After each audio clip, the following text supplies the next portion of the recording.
Virat Kohli 2011 June 20 వెస్టిండీస్కి అపోనెంట్గా test debut చేసి 2025 జనవరి 3 సిడ్నీలో ఆస్ట్రేలియాతో చివరి టెస్ట్ మ్యాచ్ ఆడి 2025 మే 12వ తారీఖు టెస్ట్ ఫార్మాట్కు గుడ్ బై చెప్తూ రిటైర్మెంట్ ఇచ్చేశాడు.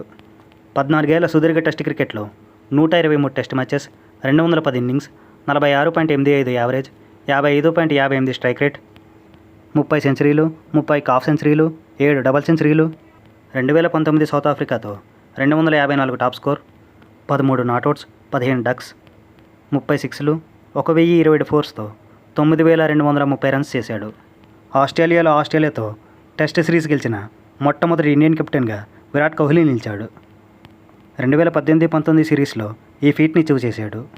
టెస్టుల్లో ఇండియన్ కెప్టెన్గా అత్యధికంగా 20 సెంచరీలు, ఇండియా తరపున టెస్టుల్లో అత్యధిక డబుల్ సెంచరీలు, టెస్టుల్లో ఇండియా చూసిన one of the most successful captain, England మరియు ఆస్ట్రేలియాలో టెస్ట్ సిరీస్ గెలిచిన ఫస్ట్ ఏషియన్ కెప్టెన్. ఇప్పటికి కూడా ఈ రికార్డు విరాట్ కోహ్లీ పేరు మీదే ఉంది. 2021 WTC ఫైనల్ వరకు చేర్చాడు.